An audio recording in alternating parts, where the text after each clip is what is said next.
भाई इमेजिन एक ऐसा ऑब्जेक्ट जो हमारे सोलर सिस्टम का ही नहीं है, एक कॉमेट जो किसी दूसरे स्टार सिस्टम से आया है और अब हमारे आसपास से गुजर रहा है। Sounds like a sci fi movie, right? But ये रियल है और उसका नाम 3i एटलस है। Hey guys, welcome back to my channel. मेरा नाम है दीपांश और आज हम बात करने वाले हैं ऐसे कॉस्मिक गेस्ट के बारे में जो दूसरे गैलेक्सी से आया है। हम देखेंगे ये 3i एटलस एक्चुअली है क्या, कहां से आया है, क्या सीक्रेट छुपा रहा है और साइंटिस्ट इसे लेके इतना एक्साइटेड क्यों हैं। तो चलो शुरू करते हैं एक स्पेस ट्रिप पे बिना रॉकेट के साथ। 3i एटलस एक इंटरस्टेलर कॉमेट है, मतलब ऐसा कॉमेट जो हमारे सोलर सिस्टम के बाहर से आया है। ये डिस्कवर हुआ था 1 जुलाई 2025 को एक ऐसे टेलीस्कोप के थ्रू जिसका नाम एटलस है। 3i का मतलब है थर्ड इंटरस्टेलर ऑब्जेक्ट, मतलब इससे पहले भी 2 इंटरस्टेलर ऑब्जेक्ट्स पाए गए हैं। तो हाँ, ये एक कॉस्मिक टूरिस्ट है, दूसरे सोलर सिस्टम से आया, हमारे पास से गुजर रहा है और फिर हमेशा के लिए निकल जाएगा। अब सवाल आता है कैसे पता चला कि हमारे सोलर सिस्टम का नहीं है? सिंपल, इसकी स्पीड और इसका ऑर्बिट। 3i एटलस एक हाइपरबोलिक ऑर्बिट पे मूव कर रहा है, मतलब इसका पाथ ऐसा है जो सन की ग्रेविटी से बंधा नहीं है। एक नॉर्मल कॉमेट सन के अराउंड इलिप्स में घूमता है, ये वाला ये सीधा हाई बाय करके निकल रहा है और इसकी स्पीड इतनी हाई है कि अगर ये हमारे सोलर सिस्टम के अंदर होता तो इतनी तेज कभी नहीं होता।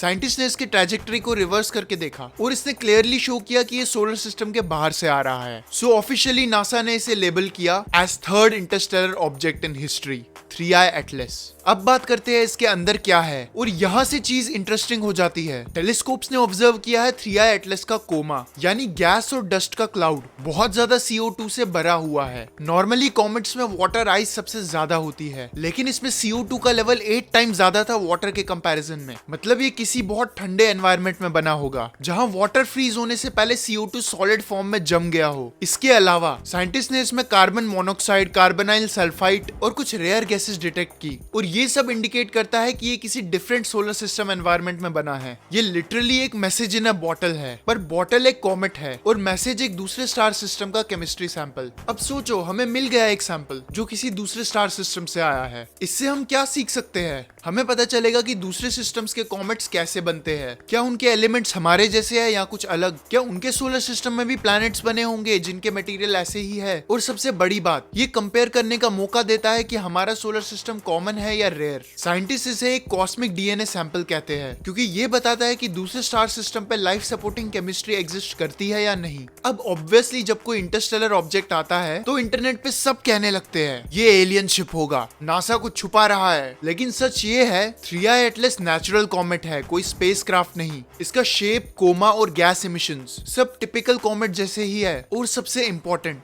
ये अर्थ के लिए बिल्कुल सेफ है। साइंटिस्ट ने कंफर्म किया है कि ये कभी भी हमारे प्लैनेट के पास नहीं आएगा। ये बस एक गेस्ट है जो थोड़ा शाइन करेगा और अपनी जर्नी पे निकल जाएगा फॉरएवर। अगले कुछ महीनों तक टेलीस्कोप्स इसे ऑब्जर्व करते रहेंगे। जेम्स वेब और स्फेरिक्स जैसे मिशन से और ज्यादा डिटेल्स मिलेगी, जिससे हमें इसके स्ट्रक्चर, टेल और डस्ट के बारे में पता चलेगा। और इंटरेस्टिंगली अब साइंटिस्ट होप कर रहे हैं कि ऐसे और इंटरस्टेलर ऑब्जेक्ट्स मिलते रहे, क्योंकि अगर हर कुछ साल में एक जैसा ऑब्जेक्ट आ रहा है तो इसका मतलब है गैलेक्सी भरी पड़ी है फ्लोटिंग मटेरियल से। सोचा जा सकता है कभी हम किसी इंटरस्टेलर कॉमेट पे लैंड भी कर सकते हैं एक दिन। मुझे तो ये सोच के गूज़बम्प्स आते हैं, एक छोटी सी आइस बॉल जो किसी और वर्ल्ड से आई है अब हमारे आसपास से निकल रही है और हम उसे देख रहे हैं। तो यहीं पे करते हैं हम अपनी वीडियो को एंड। तो अगर आपको वीडियो अच्छी लगी तो वीडियो को लाइक कर देना और मेरी चैनल को सब्सक्राइब भी कर देना, क्योंकि मैं हमेशा आपके लिए ऐसी वीडियोस लाता रहूंगा। Good bye.